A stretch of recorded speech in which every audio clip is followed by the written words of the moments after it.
Right, I think we're on, yes? Okay, good evening, everybody.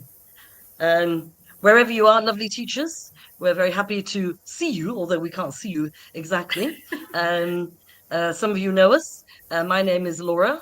I'm the head of teacher training at IH Cairo, and we have the lovely, glamorous Amanda Gamble, who's also a highly experienced teacher trainer. And we'll be delivering this very mini session as part of our back to school webinar series delivered by IH Cairo. The session will last probably around 45, 50 minutes, allowing about 10 to 15 minutes at the end for questions, okay? A Q&A, and we'll try and look intelligent and answer your questions as best we can. All righty. So whenever you have questions, you can type them in the comments box. We might not answer them during the session because we'll try to keep them to the end, unless we see something that we can answer immediately, just because time is short. All right. So to start us off, we have the lovely Amanda Gamble. Enjoy. All right. Thanks, Laura.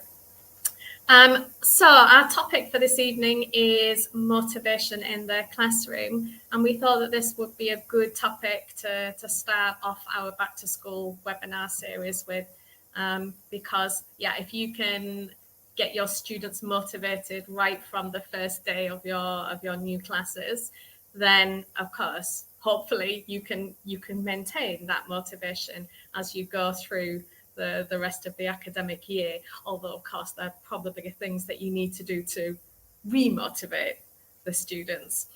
But to start with, what we'd like to do is get you to think about when you were students learning English or learning another language, or even just in regular school, not necessarily learning a language, what motivated you to study, to keep going, to keep learning.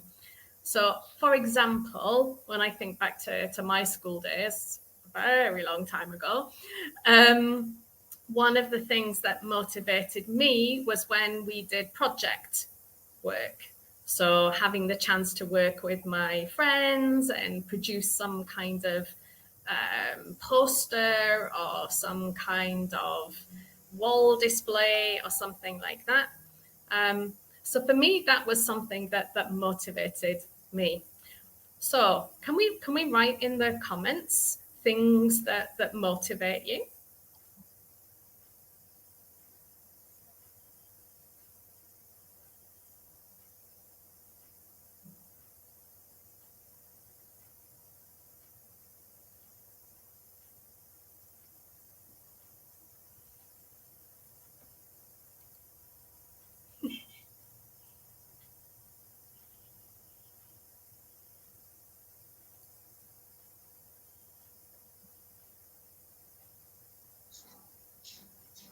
It feels like nobody is here.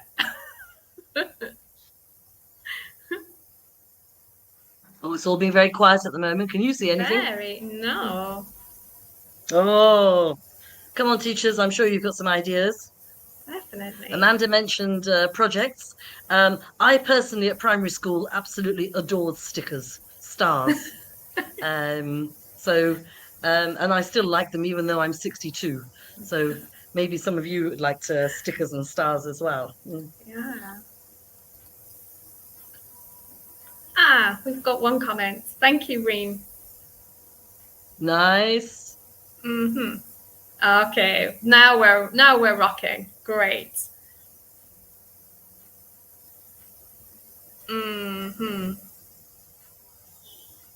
Okay, keep the comments coming, guys.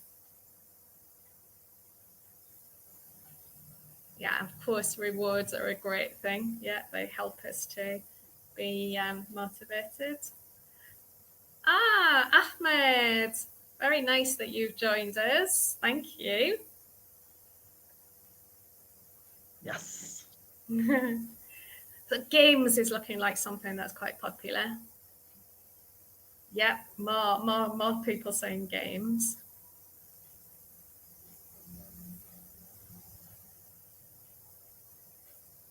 Okay.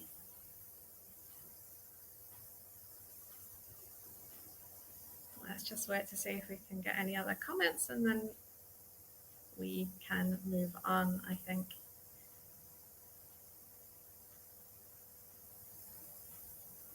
So yeah, all of these different things, of course, can help us to be motivated, and hopefully these are things that you already do with your students. I'm sure you already play games and give them different types of rewards. This is an interesting one. Differentiation. Very interesting. Did your teachers use that with you when you were a kid? Possibly not. Huh? Well, I'm not saying that it's impossible, but yeah.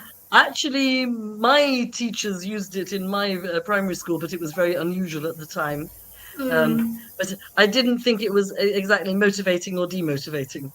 So perhaps you could tell us a bit more, Ahmed?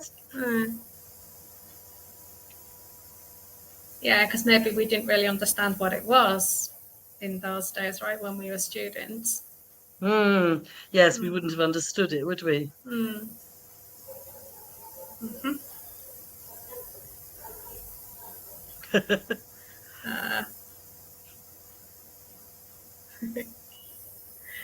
Very nice to see you too as well, Ahmed. Yes, thank you for joining us. Absolutely. Can we have the next slide, please, John? Yeah. It's part of the intro.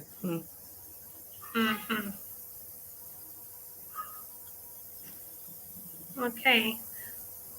So yeah, so hopefully some of these things, yeah, you already use with your students, or if not, then maybe they're things that you can think about. Oops. Oh, sorry. Can you go back, please, John? Yeah, we're here. We haven't moved yet. Thanks. Okay, so anything to add, Lauren? Well, we got a few things, didn't we? We've got games and we got stickers, good work points charts. I'm just seeing if there's anything I missed. Ahmed Raga, well done. You made some very nice points about talking about things that you're interested in. And this is something super, super, super important.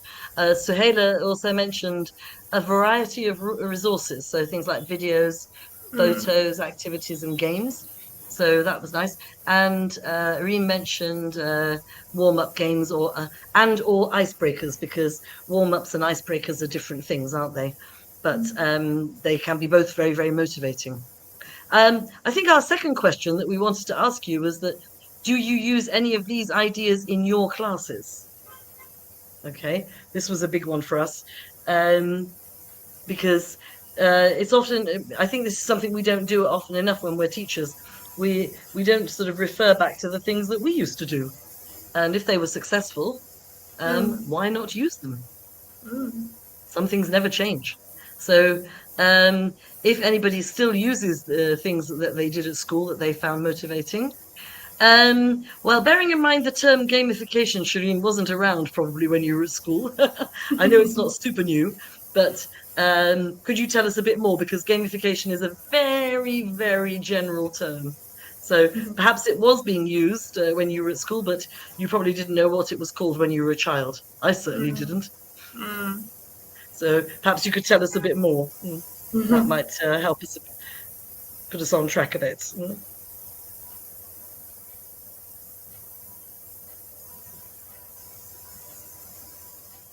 Well, it's all gone quiet. Does this mean that you don't use any of the nice things that you enjoyed at school with your students? Well, if you don't, my question to you would be, well, why not? So, because if they were things that you liked, then surely some of these things would work with your students as well. So feel free to throw some comments. Okay, yes, Lemis, different kinds of activities. Do you use these with your students? Because we're talking about what you did at school, and do you use these now with your own students? We'd be very interested to hear about that. Fair point. Yes, very well noticed, Sahela. Yes, we can't use them all the time. That's true, because if you're working at a school full time and you have a curriculum to finish, a syllabus, that has to be completed. You can't do all of these things all the time. So absolutely fair. So well done for mentioning that. Yeah. Okay. So if it's an icebreaker, it can only be done once, can't it, at the beginning of the year? So perhaps, are we talking about warm-ups here? Okay, allowing your students to find 10 similarities. So this would be good for a new class, wouldn't it? Then it would be an icebreaker. But you could also do this as a warm-up, couldn't you? Perhaps to revise comparatives and things like that. So that would be a very good warmer, wouldn't it? So well done. Yes, very nice indeed. Yeah, and this one's a nice one from Abdel Latif, right? Yes, well done, Abdul Latif.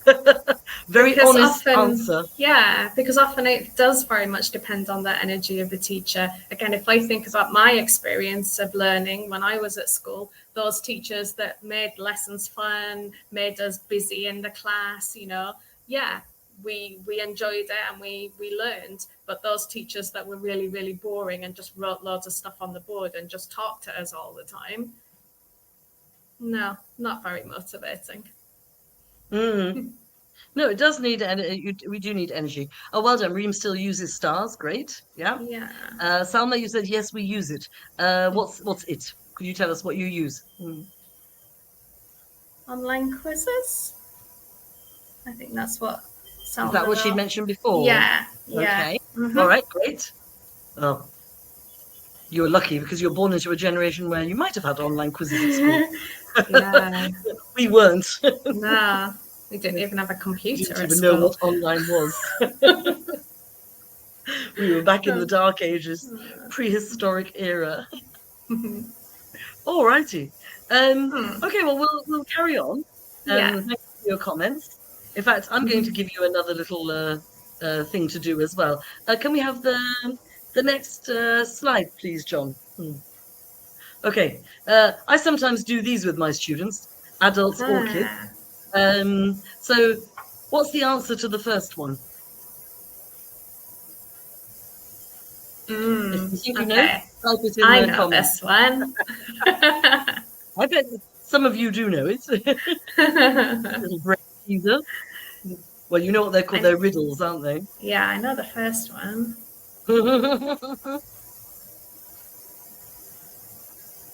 Oh, hey, well done. Yeah. T-shirt.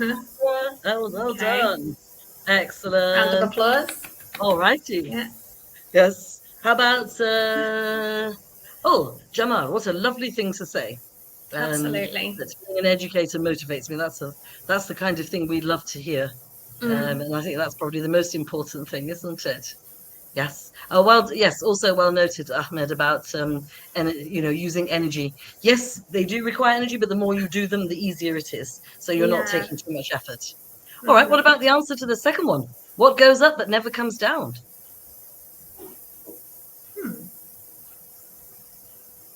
Who's going to be the winner for this one, or first one to get it?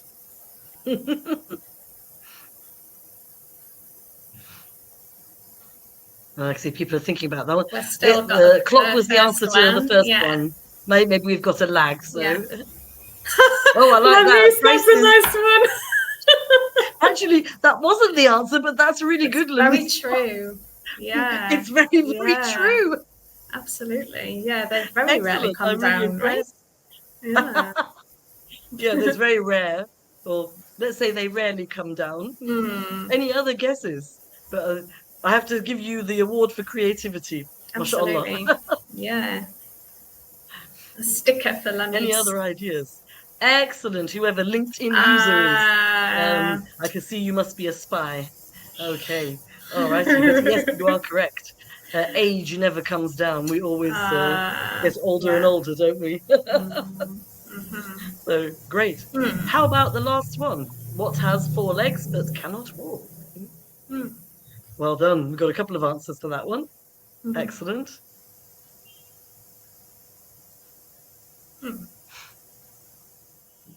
See if we can motivate you to find the third one.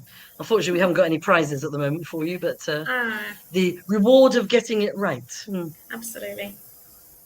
That's a nice one, isn't it? Yes, when you're complimented, you feel more motivated. Ah, very nice, Ahmed. It is one of the Or, possible answers. Yes, yeah, good. or a chair. A table or a chair would be absolutely fine, depending on the table, of course. So the two Ahmeds were straight in, and Absolutely. is it Yeah. Muhammad? I'm trying to read the Arabic. Yes. So Well done. 3. Okay, into Shatrin. Well done. Excellent. Get the very well. Oh, they're coming in now. Everybody's like table, table, table, table, table, table. Yeah. Obviously, this one was a popular one. Okay. Well, again, question. I mean, for you to think about: were you motivated to answer this question? Okay, or I mean, it could have been just one. I asked you 3 riddles, but it could have been one, couldn't it? So, um, if we want students to be, in the zone at the beginning of the lesson, ask them things that they don't expect to hear. Not, did you do your homework last night? Oh, teacher, yeah, خلاص. You ask us the same questions every day. But if you ask them a riddle, okay, Hmm. that's a couple of minutes of thinking time. You can put a time limit on. Like if they can't get it in 5 minutes, then carry on with the lesson. And if you want to be really evil, I have done this with my students. Is if they couldn't get it in the first 2 minutes, I say, okay, you can tell me at the end of the lesson, and they'd be like, at the end of the lesson, like, you still haven't told us. I said, well, I won't tell you unless you finish all your work. So again, a Yeah. motivation to finish their work. A nice bit of bribery. Absolutely. Yeah. Okay. So yes, it's silly things like this, motivating students doesn't have to be something incredible. Okay. I mean, how much preparation did that take? I just went and found some online. I Googled. Okay. Google gave me about 20. So it really doesn't take that much time. Okay. And the other thing is it's activating the brain, isn't it? Because it's kind of a lot of these things require a little bit of lateral critical thinking, skills that we're always trying to develop. But we're not just focusing on language here. We're not talking about grammar. All right. So Yeah. sometimes just to get your students, when we were young, our teachers used to say to us, put your thinking caps on, right? It's a very sort of They an did, old right? school thing, wasn't it? Yeah. Yeah. Well, I think it's a very valid phrase even now. So get the students to put their thinking caps on, Absolutely. and silly things like this do the trick. Mm-hmm. All right. So we'll carry on. As I said, we will sort of, we're aiming for about 45 to 50 minutes. There'll be a bit of sort of an overview, a bit of theoretical stuff, but not deep theory or anything like that. But the idea is to show you just some very simple practical ideas. Some of it, I don't know whether it's new or old, because I'm old. I think old is gold. But remember, old and new are relative concepts. Something might be new for you, old for me, and vice versa. Okay. And even if you already know them, maybe it'll remind you to use them again if you think they're worth using. All righty. Can we have the next slide, please, John? Thank you very much. Right. I'm not going to read this to you. First, I hate reading aloud, especially for adults. You are all highly educated adults.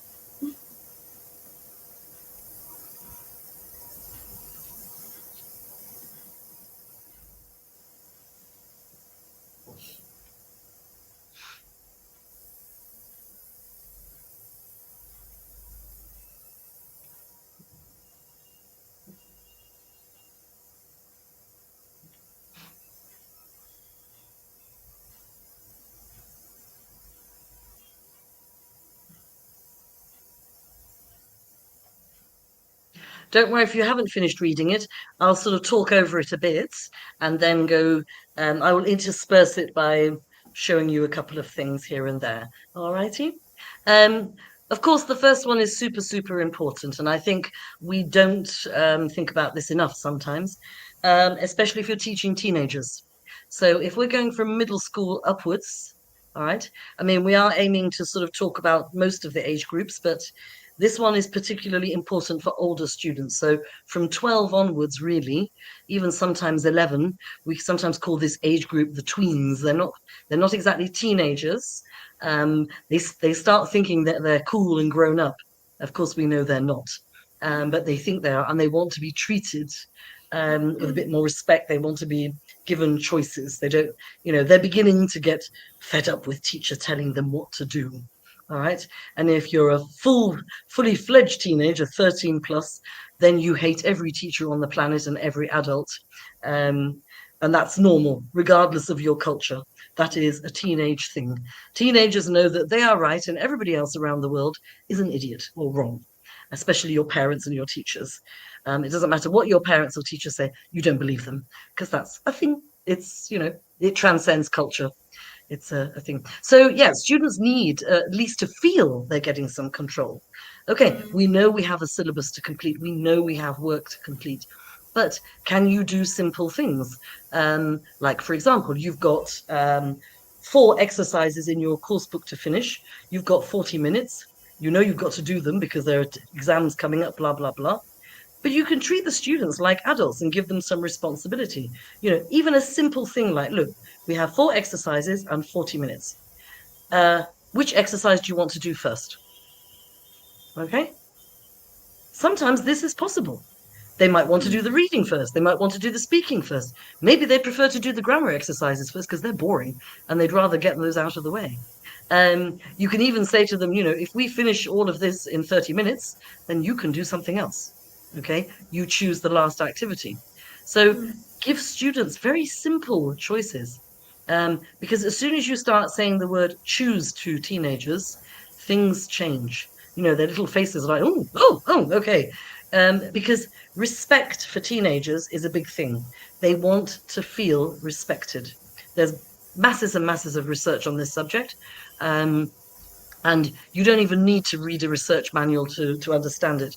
If you've been teaching teenagers for a while, and we were all teenagers once, you know that that's how you feel. You want to feel valued. You want to think that your voice matters, that your ideas matter.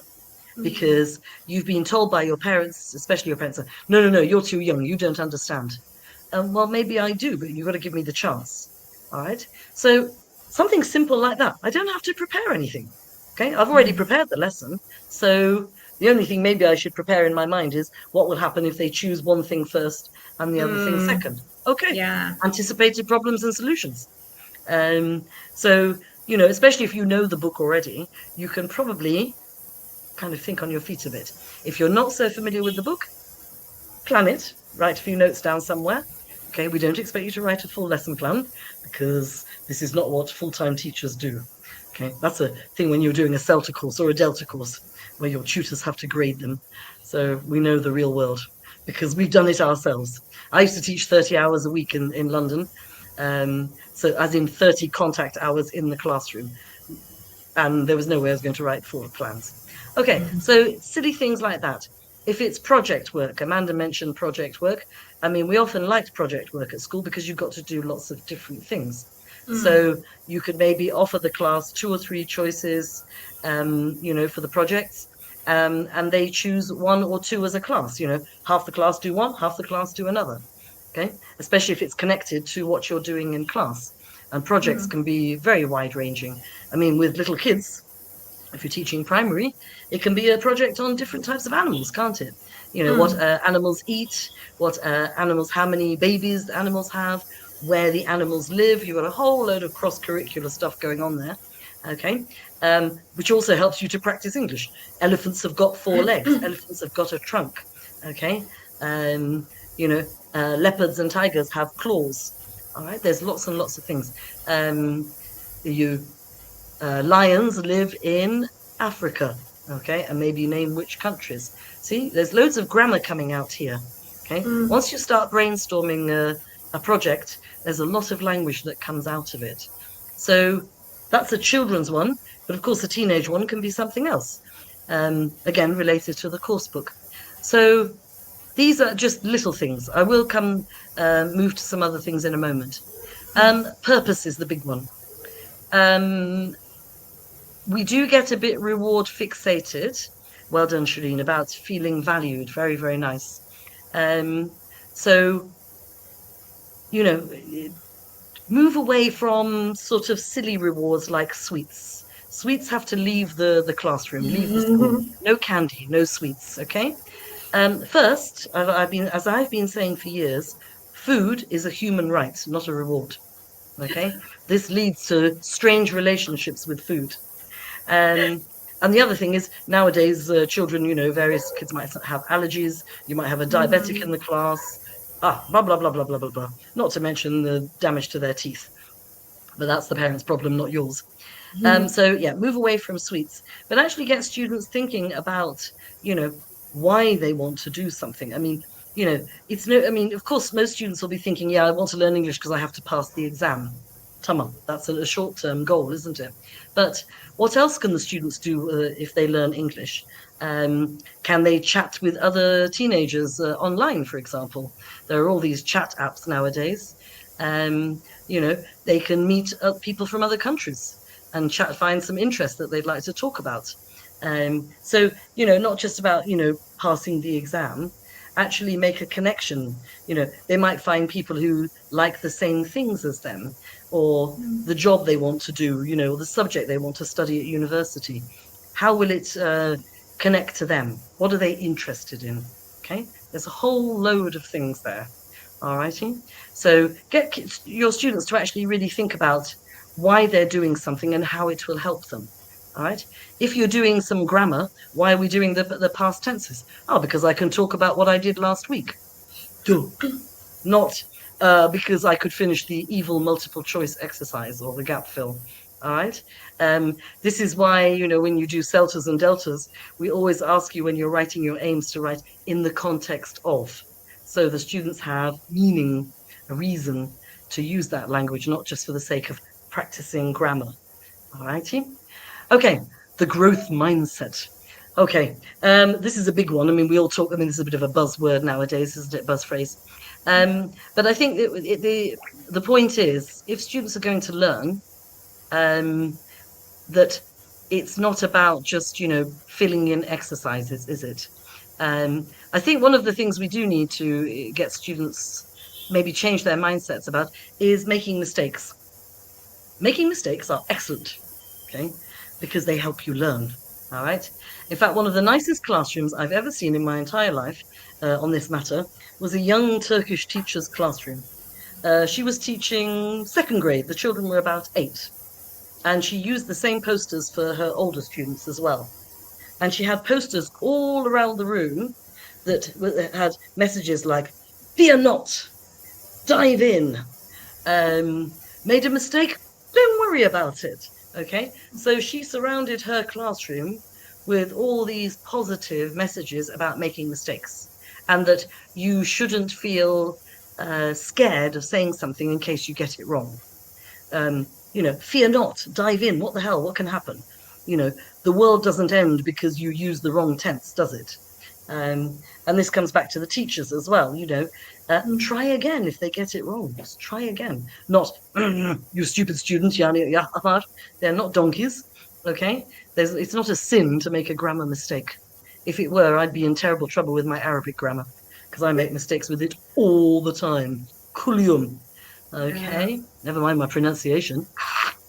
And that is really, really important. I mean, I'm certainly as a teacher, I'll always encourage my students to make mistakes. But as a learner, I can't follow my own advice. So one of the reasons, that I'm not any good at speaking Arabic, for example, is because I had an experience where I tried to say something and I said it incorrectly, and they laughed at me, and since then it's kind of killed my motivation to want to learn. You see? So it really, really is important that we really build our students to realize that it's completely fine to make mistakes, and it's good. Absolutely. It's not a failure, it's part of your learning. And you might make mistakes with that grammar for ages. Nobody knows when you will stop doing it. It just happens. Some things you learn quickly, and some things take you God knows how long. Nobody knows. Okay? Sometimes there are clear reasons as to why it happens, but some things just don't stick in your mind the same way. And students shouldn't feel so bad about this. Very nice, Shireen. Yes. Building confidence. Yes. Oh, Lamise isn't she sweet? Bless you. Thank you. But yes, we need to build confidence. Stop telling students about how bad they are or something. Talk about how good they are. If you want to motivate, yes, there are things to work on. And of course, fossilization is another one, yes, especially for older people like me. But even students have fossilized errors because they learned it one way or they believed it was like that, and then they carried it on throughout their school years. But you know, instead of sort of saying, you're bad at this, said, well, you're trying, you'll get better. Keep at it, don't stop. Keep trying. Not, That idea of oh, practice that's makes awful. perfect, right? Yes, indeed. In fact, I even have a problem with this because it might not be perfect. Well, yeah, practice makes but better yes, then, let's say. Yeah. yes, I Mm-hmm. know it's stupid. It doesn't really work, does it? But it is practice makes perfect, isn't it? I mean, because in terms of the more you do, the better you get. Language learning is a skill. And Yeah, like all yeah, skills, yeah. the more you do it, the better you get, isn't it? I mean, that's the thing. And Yeah. especially when it comes to speaking, you do not want to make teenagers feel bad about speaking. All righty. So if you start, especially if you do that awful thing where you ask teenagers to speak in front of the class, Oh. which is probably linguistic suicide for a teenager, because teenagers, okay, you're a cool boy, okay, and there are pretty girls looking at you. And the last thing a teenage boy wants is to see the pretty girls hearing his mistakes, and vice versa. The pretty girls do not want the cool teenage boys to hear their mistakes if your classes are mixed. And that would be an issue at university, for example. Okay, so don't demotivate your students. Everything is a step. All righty. So next slide, please, John.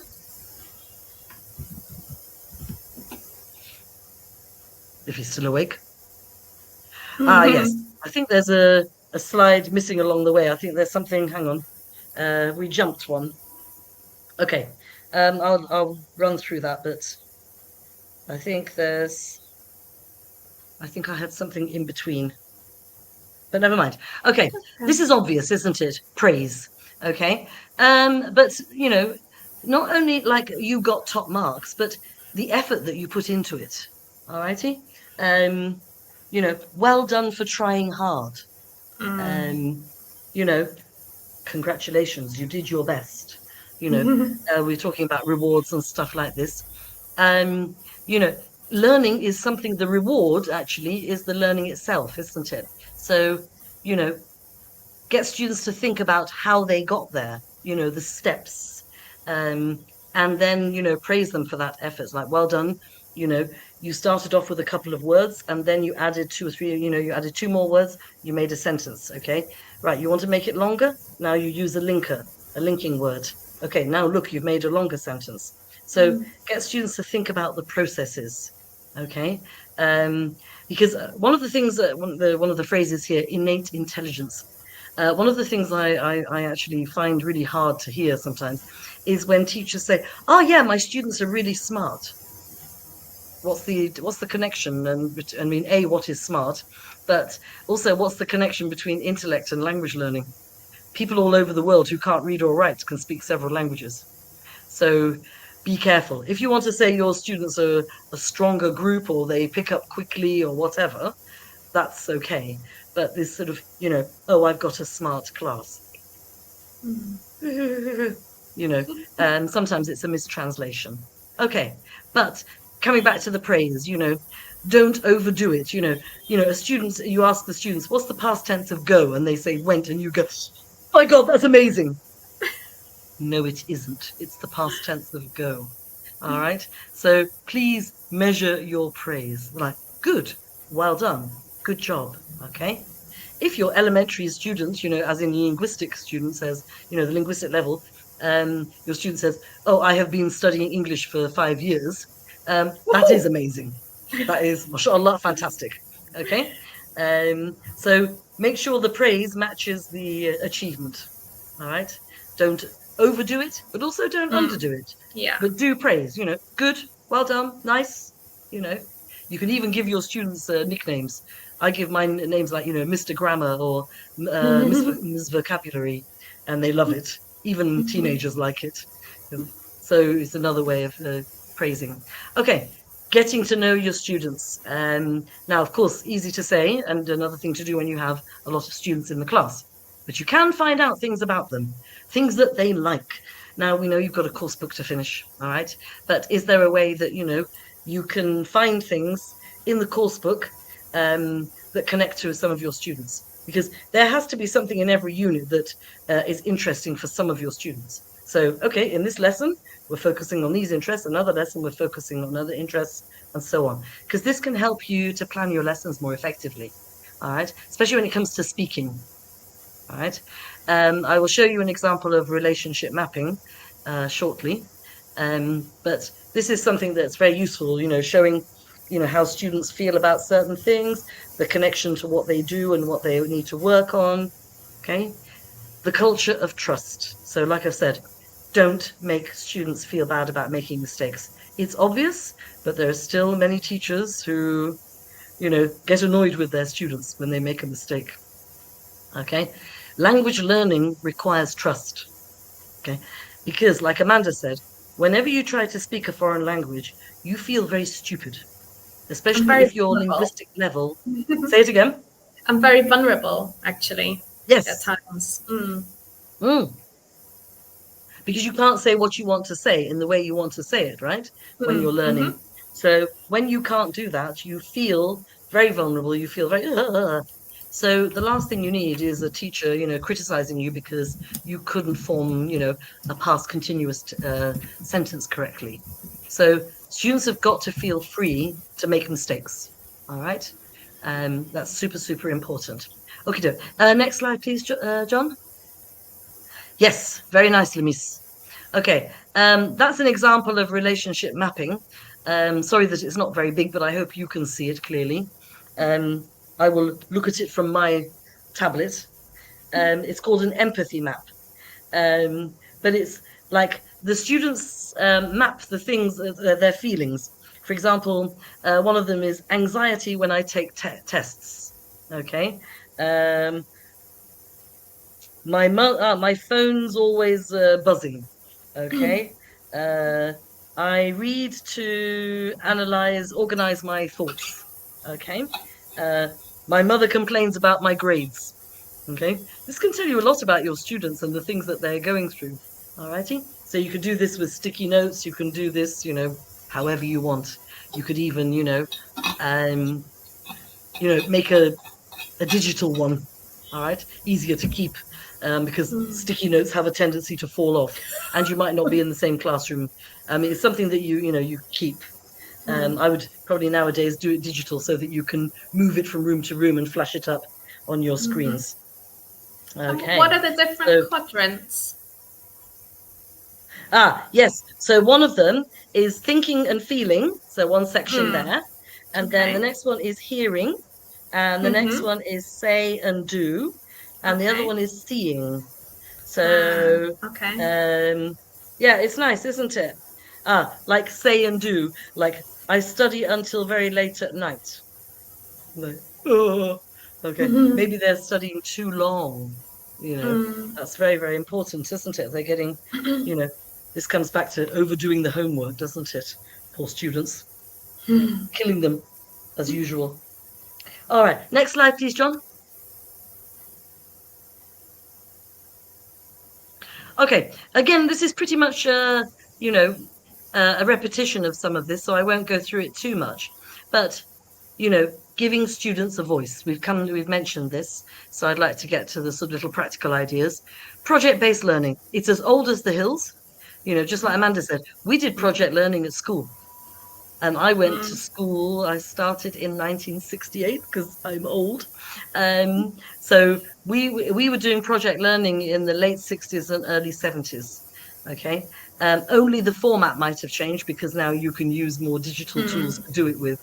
But there is nothing wrong with cutting up stuff. Students still love it. And Amanda and I still love cutting things up, even though we're not kids anymore. Because whenever we do, especially when we're teaching young learners or whatever, it's like we can make things. So again, don't forget that students, just because we live in a modern age, doesn't mean to say students can't cut stuff up. They still like doing things like that. Creativity, there are so many projects you can do, either related directly to your lesson, to what you're teaching. You could even have a growing project, something. Amanda sort of came up with this before. Environmental. Get the students to try and grow something at home. Get a pot. They can all choose what they're going to grow, and then they can chart its progress, how they started from seed and then seedling, take photos, maybe present it to the class as a Canva, PPT, whatever, tell each other about it. Now they've got a reason to speak. Okay.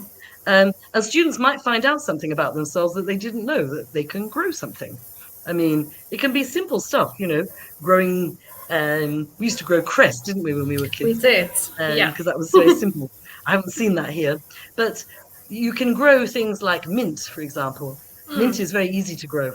Okay, that's I call that an idiot's guide. I've grown mint. I have some on my balcony. You can grow flowers. I mean, there's a zillion things that they could do. They chart its progress. Okay? And then when you get more ambitious, maybe they can grow some tomatoes and bring them to school. I mean, one of the great things that you have in this country is a great climate. You can grow things very quickly. Okay? That's true. I grow stuff on my balcony all the time. It's very rewarding growing things in Egypt because things grow quickly. In the UK, we have to wait for months and months because we have to wait for the sunshine, which may or may not come. Okay. So, getting students to think about, their progress, using sort of, like a success file or a success chart to show them where they are. Like at the beginning of the year, the things that they could do easily, the things they struggled with. Now compare it, every semester, every week, whatever is feasible. Probably every term or semester might be more realistic. And then at the end of the year, look where you started and look where you are now. All righty. So this is motivating. Next slide, please, John.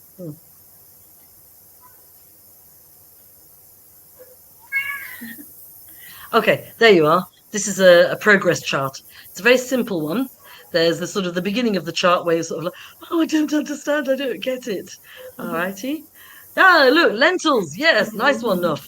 Excellent. See, lentils. Do they grow well? I think that's so cool. I love lentils, so I'm more than happy to. And here is my cat to say hello. Hello, Noor. Mine are now sleeping, finally. Yeah. They were screaming before, so alhamdulillah, they've gone quiet. So if you look at the chart, getting there, look at the numbers, and at the end, hey, I've got it. Yay, I can do it. So, they can make their own charts of where they are on something they find difficult, learning vocab, learning grammar, All righty? So they're becoming motivated because when they can see their progress, okay, then they might be, stay with, I'm getting there for a long time, but it's still better than I don't get it, isn't it? Back to expectation. Okay, yeah. Next slide, please, John. Sorry, can I just say something there? Yes, please do. Things like, okay, this is of course more for adults, but something like Duolingo, where you have to, you do so many things and then you get rewarded for those things, and you can see your progress. I mean, it's very simple, but you kind of like, oh, I'm going to keep going. And seeing your progress visually, I think is really, really important. Oh gosh, yeah. I mean, it's so important. Hang on, classroom rewards. I'm just searching for something. Okay. Oops.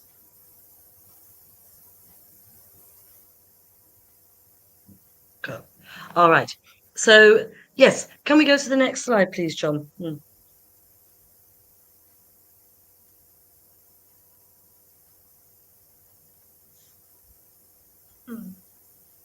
Okay, so this is a very important one, isn't it? I've actually got a chart, but I'm just trying to upload it. It's called, wait a minute, where are we? The classroom reward menu. Yes. Okay, I'll get John to show that one. That might be easier. So yes, Having a menu of different types of rewards. Like we said, forget the sweeties, forget the candy. That's all gone. We're not doing that. Try to avoid it. You can even have fruit if you're going to do food, but at least that would be for the whole class at the end of the lesson, for example. Not you get some and I don't. That's not a nice thing to do, is it? Because some people get food. Ah, yes. So that's an example of the classroom reward menu. Okay, that one's very boring, right? Because it's just for visibility purposes. Okay, so it's just showing you with a points system. So basically, students earn points in the lesson, and you can have little points cards. All right. So if students doing something well, maybe I can give that student 5 points. If they're doing something quite well, maybe I'll give them 10 points. I've got 20 points, and I've got 15 as well, and 25, jackpot. All right. So on this menu, there are things, so the students collect these points cards. Okay. You don't have to have any fancy paper. Just get some old used paper from the photocopier. All righty. Chop, chop, chop. All righty. And then, they can see what they can have for various points. Okay. So again, they are motivated to get more points because they can spend it on different things. Now, you can do a much nicer one than that. I actually asked ChatGPT to make me one because I couldn't find my old one. So it did it in a very bland format without colors because I was worried about visibility. But these are very easy things to do. So it's not points for coming first or things like that. It's, points for good behavior, or you decide on your system, students working well together. Oh, that's worth 10 points. All righty. And then they can have their reward chart in the class. Okay. Or they can even keep it on, you can keep it on the wall somewhere, whatever you like. The students can even have it on their phones to check after class, depending on how you want to organize this. And they can see what they get. All right. There's a whole host of things, a homework pass. You don't do any homework that night. Yes. Or one of my rewards is sleeping. If it's 5 minutes at the end, if it's just for 5 minutes and the student's finished, I don't punish them by making them do more work. I say, well, you can sleep for 5 minutes as long as you don't disturb the others. All righty. So silly things like that. Okay, can we go back to that slide, please, John? Fantastic. Okay. These still work. Recognition rewards, color pencils, stickers, stars, or you can have things like best handwriting. Okay, so I've got a little card here, and it says best handwriting. It didn't talk about their grammar, but their writing was nice. Okay, I've also got kindest student. All right.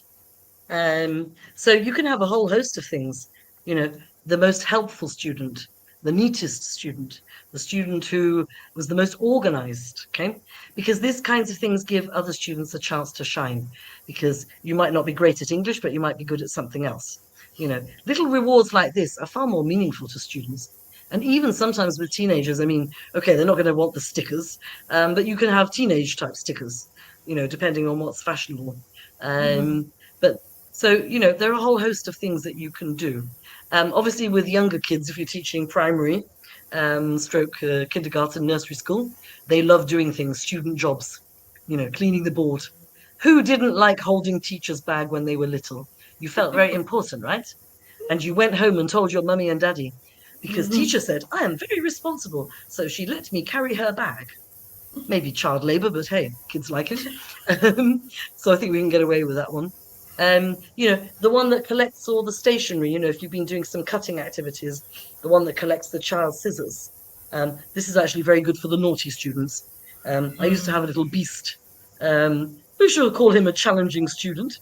When I was teaching kids years ago, I was teaching 7 and 8-year-olds. And there was one who was always a bit naughty, always very willing to beat up other students. So I would give him jobs. And if I wanted the pencils and stationery collecting quickly, I would ask him, because they would just give it to him immediately because they were scared of him. They said, okay. He could do it in like 20 seconds. And it also kept him occupied. Yes, very nice, Shireen. Oh, you're an Hmm. ideas monster. Lovely.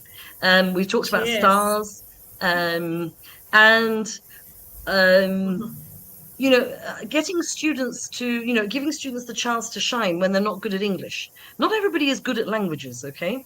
You might have students who are good at maths. Most language teachers, are we rubbish at maths? Mhm. I am. Okay. I always got top marks for spelling. Yeah. Top of the class when I was at primary school. But maths, oh, rubbish. And I was still rubbish at it.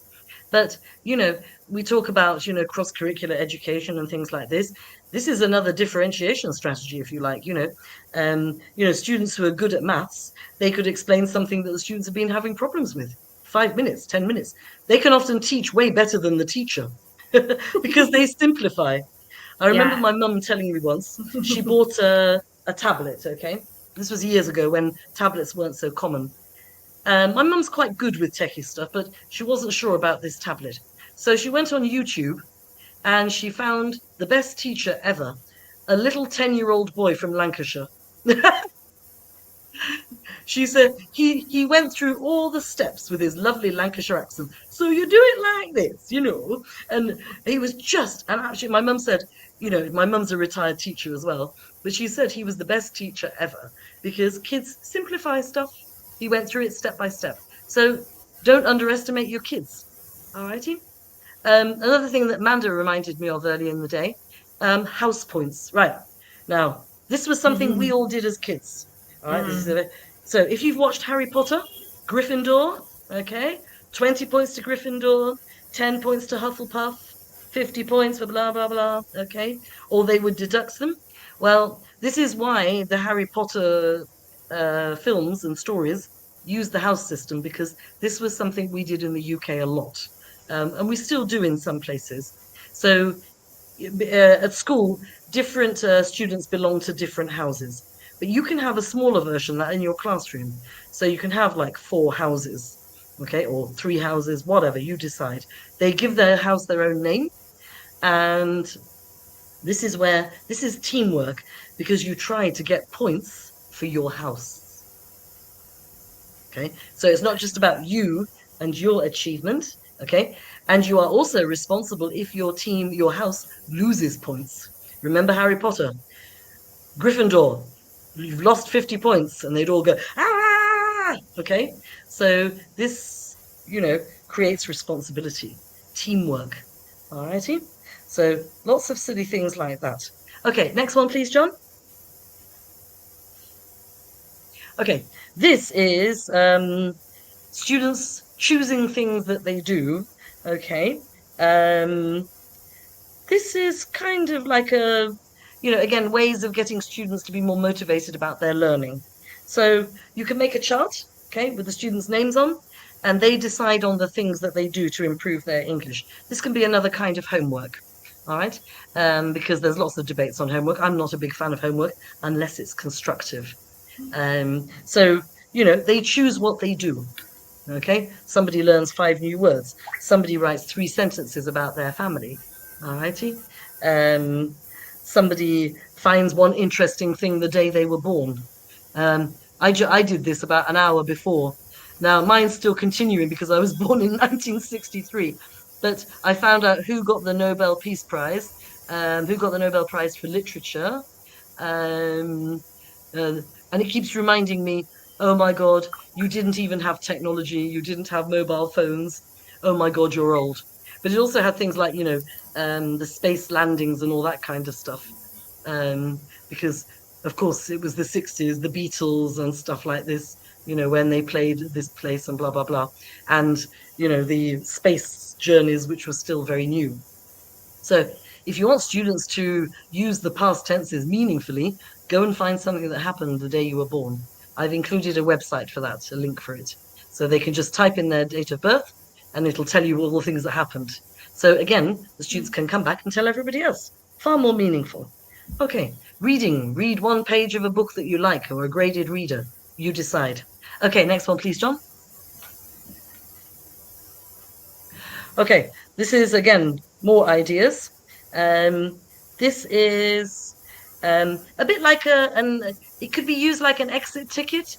But it's getting students to sort of think about, reflect on their learning, okay, as a way of motivating them. Write one thing you did in today's lesson that you're particularly proud of, celebrating an achievement. Why? Why do you feel good about it?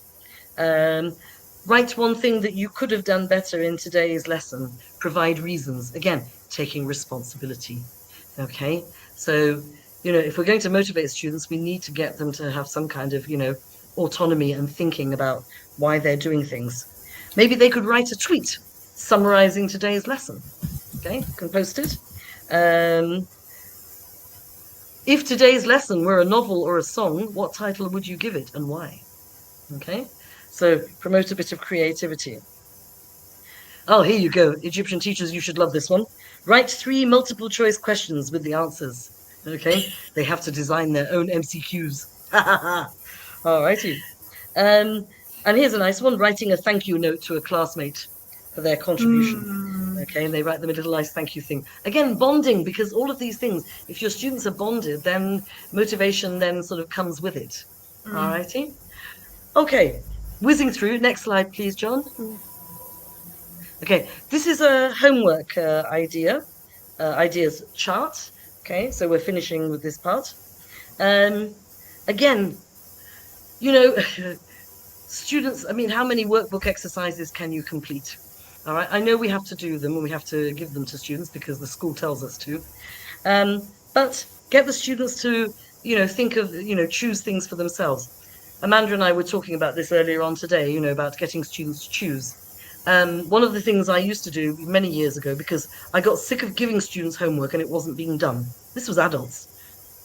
So I gave them a homework menu. I would put out a whole load of things on the desk and say at the end of the lesson, you choose one. I don't care which one you choose, but choose at least one. I did pay for it later because they got so motivated, they chose about 3 or 4 pieces of homework that I had to check.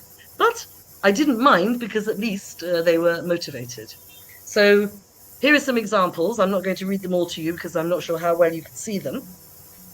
But there's one like read a news article about a current event and write 10 interview questions that you would like to ask one of the people involved in the story. Okay, so again, something meaningful.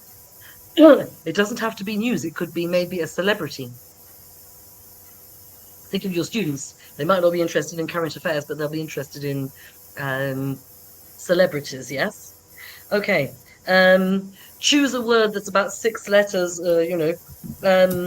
you could do an acrostic, write your name vertically, like L, for my case, L-A-U-R-A, and then I have to write a little poem using the first letters of my name.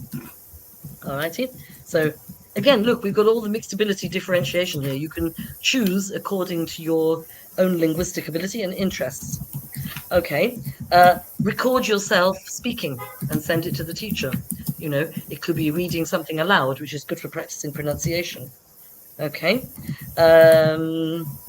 Watch a video, write a summary, watch a TV program, write a reflection of how you're doing in English. Choose 10 new adjectives that you've learned, and you have to write a synonym and an antonym for each one. So you could do that as like a mind map or something. They could do it digitally. So there's a whole host of things. We've only sort of, skimmed the surface. There are many, many, many, many, many, many more. Is there anything that we've missed, Amanda, that I haven't mentioned? Ah, nice one, the sorting hat. Yes.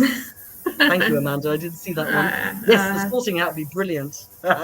It'd be a nice way to get the students to kind of understand the process, right? Exactly. Maybe just something to add to what you've got here with the homework choice board. The thing that we were talking about earlier, Laura, about setting students missions of things that they can do. So I guess some of these things could be these kinds of missions.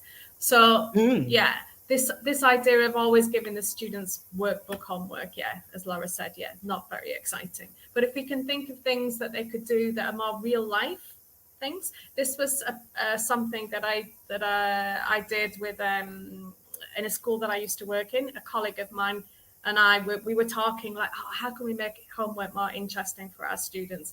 And my colleague actually came up with this idea and said, how about we have these missions so that the students have to complete so many missions, and then by the end of the term, they get some kind of prize or whatever. And the missions were things like go and interview a friend about something, or go and interview a teacher, or um, find 3 different ways to go from your house to school. Or, I mean, very, very simple things, but Mm-hmm. we were blown away by how motivated the students were to do these things, because they could see the Exactly. value of them. They could see that, yeah, this is something worth doing, and it's something that I might do in real life. You know, how often am I going to do a workbook exercise apart from at school? But Yes. No meaning. find your favorite recipe and and cook it and Mm. bring it to class. These kinds of things we did with the students, and it worked really, really Meaningful. well. Hmm. Yes. It's meaningful, isn't it? And Yeah. that's the thing, like Amanda says, relevant and meaningful.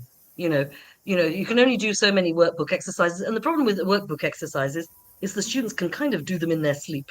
They can do them on the school bus going home or sitting in the back of their parents' car Yeah, and it because doesn't they know really the always tell formula. you something, right, about what they're capable Yeah. of. It's like, because they can do it on autopilot, can't they? Yeah. Change the active to the passive or the, Yeah. the other way around. They just sit there, go, and then it doesn't actually develop their language skills. But talking about like a recipe, for example, more interesting. Find something you want to cook, find something, you want to do, or get the students to design, homework for the class, or design homework for themselves. They're often more creative than we are. That's And we true. don't give them That's enough true. credit for that, do we? Yeah. Yeah. Yeah. Hmm. Absolutely.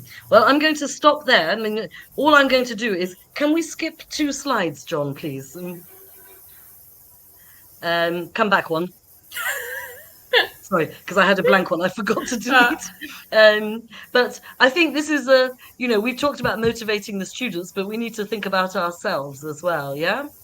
Um, Now, there are many things that motivate us. Probably one of them is our salary. Inshallah, even if it's not a great salary, we still need it, right? Bills have to be paid. But, you know, do think about motivating yourself. Obviously, things like having a good teamwork environment at work is great. If somebody comes and observes your lesson, that could be very useful. For me, number 3 and 4 are my absolute favorites. When I see my students smiling and when I see them really getting into it and participating, then I feel good. yeah. I feel like I've done something. um, I feel that I actually prepared my lesson well, and that I hit the spot. I found their sweet spot, and they did it. So I often find when I'm having problems in my own life, if I walk into class and the students are like, "Oh, hi, teacher," and smiling, all my problems disappear. Done. I can leave all Absolutely. my personal baggage outside. Yeah. Done. Hmm. Students are actually often very amazing therapy, and they don't realize it. So this is a big one. Okay, for some of you, exam results, because that's important if you're working, in an environment where the grades are very important. Of course, we think the next one's very important. Not because, and we're not biased at all. Not at all.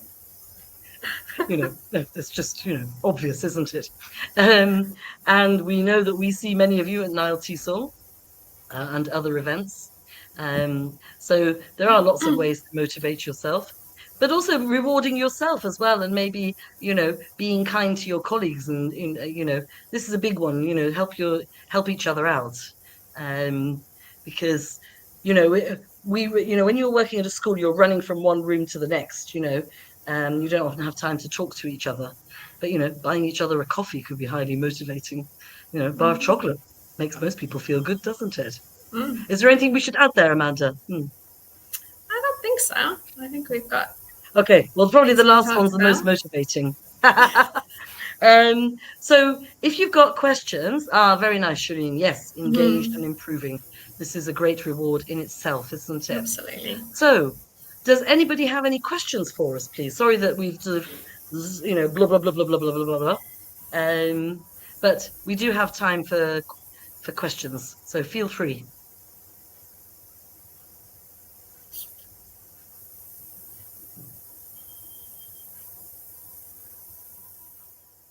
Thank you. It is not compulsory. It is an option. But if you've got any questions you'd like to ask, please feel free.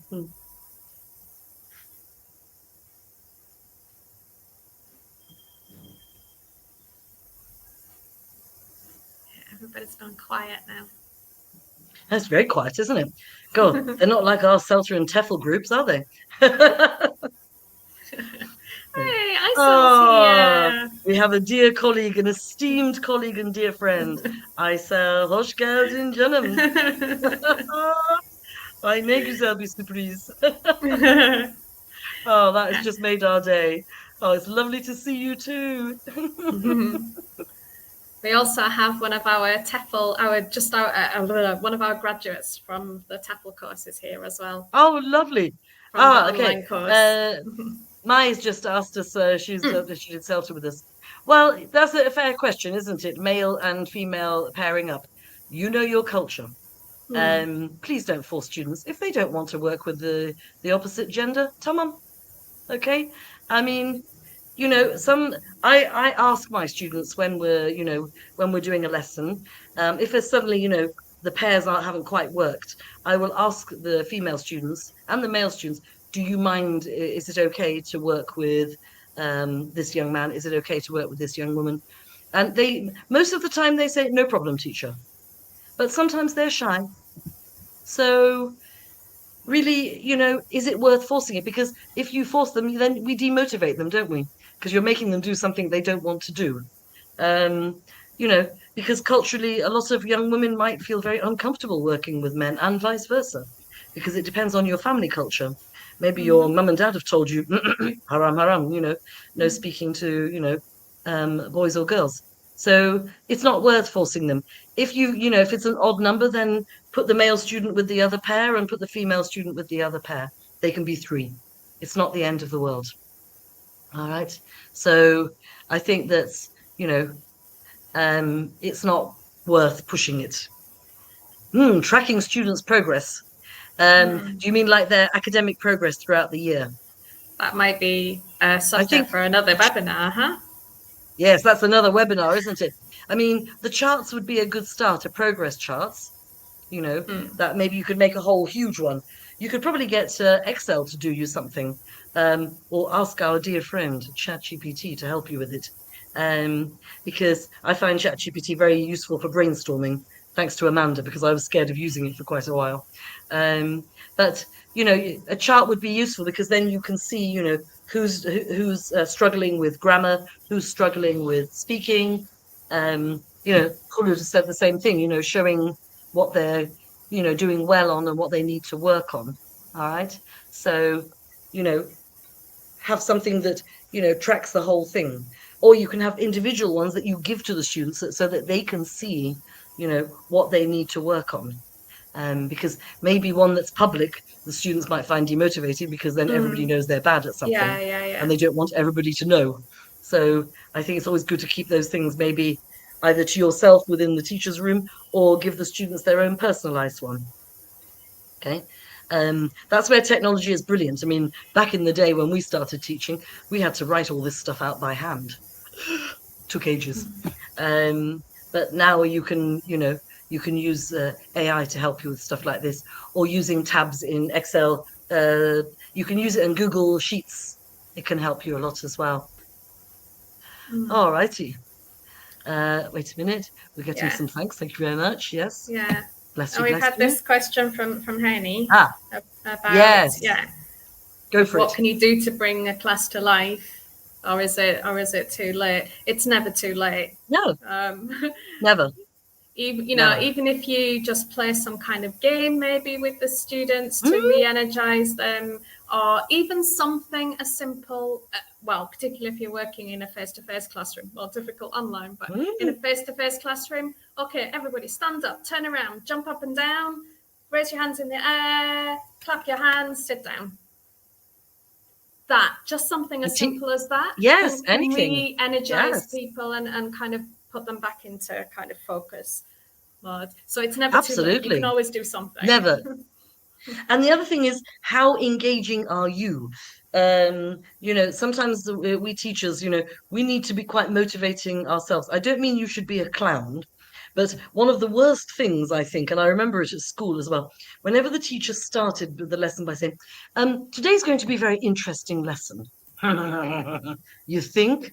Okay. I was a nerd at school, but whenever a teacher said that, my inner voice said very rude things in my mind. Okay. So don't tell students they're going to have an interesting lesson. They can decide for themselves if it's interesting. But how motivating are you? You don't have to be very lively, but are you enthusiastic about what you're doing? And teaching is a lot of trial and error. One thing works with one class, it doesn't work with another. Okay, so if you tried an activity or something and this class didn't like it, tamam, ما فيش مشكلة, try something else. Okay, it's a lot of that, because teaching is, okay, we've got the science-based, we can read all the theory and everything, but there's also the reality of dealing with people.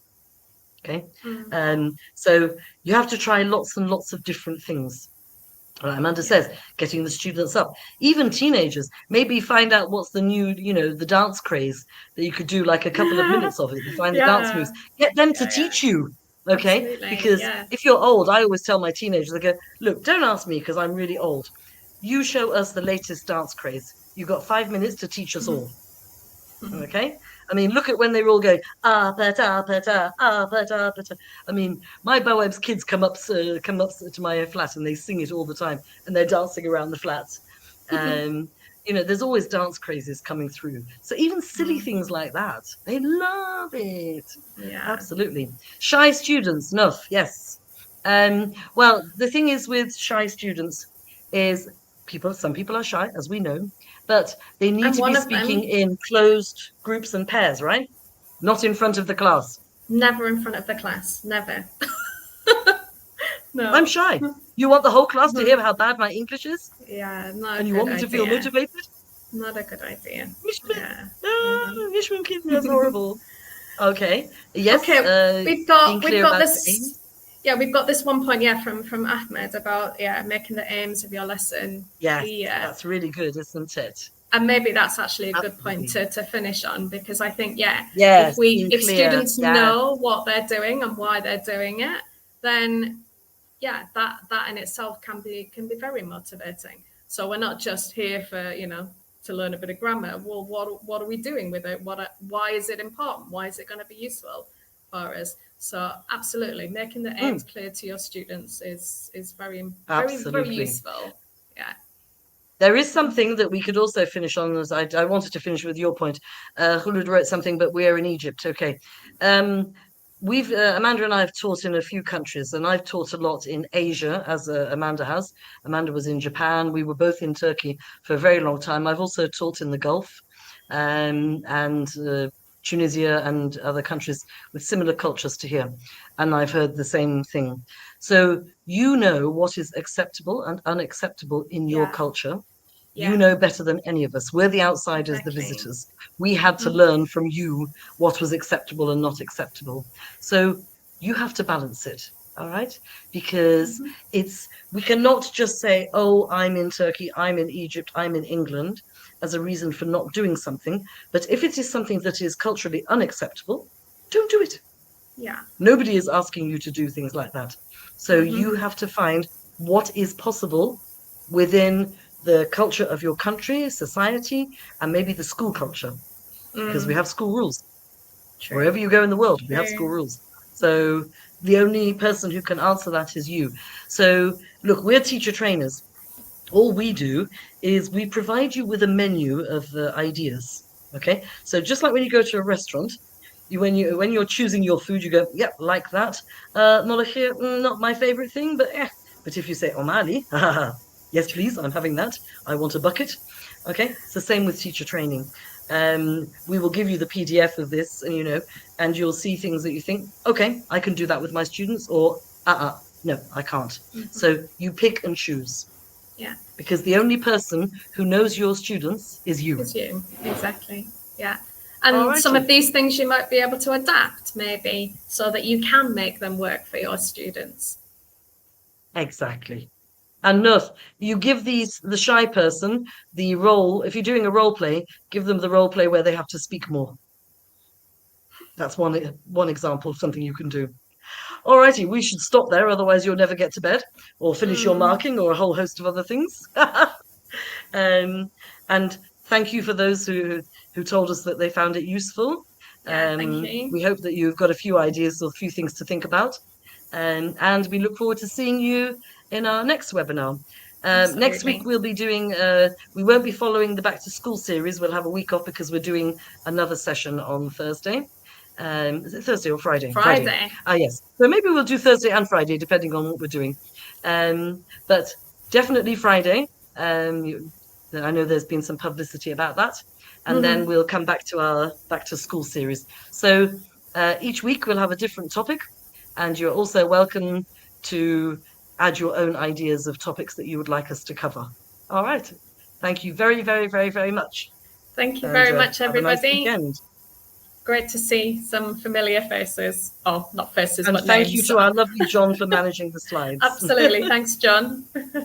Thank you. Take care, everybody. Bye-bye.